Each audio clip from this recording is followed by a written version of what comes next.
আজকে উনি প্রধানমন্ত্রী হতে পেরেছেন। নেতা আছে? কোন নেতা? কোন নেতা? কোন নেতা? এই দুঃখবাজ সরকার সংসদে গিয়ে বলেছে সে প্রতারণা করে, জনগণের সঙ্গে প্রতারণা করে নির্বাচনের মাধ্যমে ক্ষমতা গিয়ে জুলাই সনদ বাস্তবায়ন করতে গড়িমসি করছে।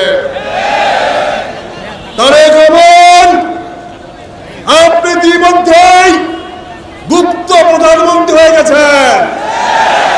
আপনি সংসদে বসে থাকেন আর আপনার পক্ষে বক্তব্য দেয় স্বরাষ্ট্রমন্ত্রী সালাউদ্দিন। তার মানে বুঝেন উনি হয়ে গেছেন ঘেটু প্রধানমন্ত্রী। আজ উনি রাস্তায় রাস্তায় ঘুরে বেড়াচ্ছেন। ইনি বাংলাদেশে গেঞ্জি কালচার শুরু করেছেন। চ্যাংরা পোলাবনের মতো রাষ্ট্রের প্রধানমন্ত্রী গেঞ্জি পরে ঘুরে।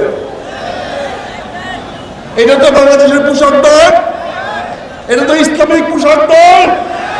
ইসলামিক পোশাক বলেন।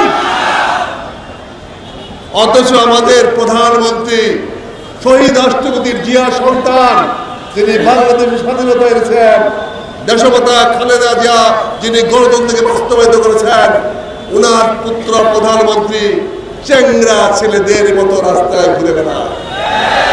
এটা লজ্জার কথা, শরমের কথা। জাতীয় স্ট্যান্ডার্ড আজকে উনি কোথায় নামিয়ে নিয়ে গেছেন? তার পোশাক আশাকে কোন ইসলামের ধরন ধারণ আছে? পাবেন কোন? অথচ বাংলাদেশের 20 কোটি মানুষের মধ্যে আমরা 90% মুসলমান। আমার আজকে এনসিপির ছেলেদের উপর হামলা করা হচ্ছে। আমি নিন্দা জানাই, আমি খুব জানাই। এনসিপির ছেলেদের কারণে আজকে উনি প্রধানমন্ত্রী হতে পেরেছেন। আজকে তিনি বাজারে টুকাইদেরকে তার প্রতি লেলিয়ে দিচ্ছেন। এটা প্রতিহত করতে হবে। আর যদি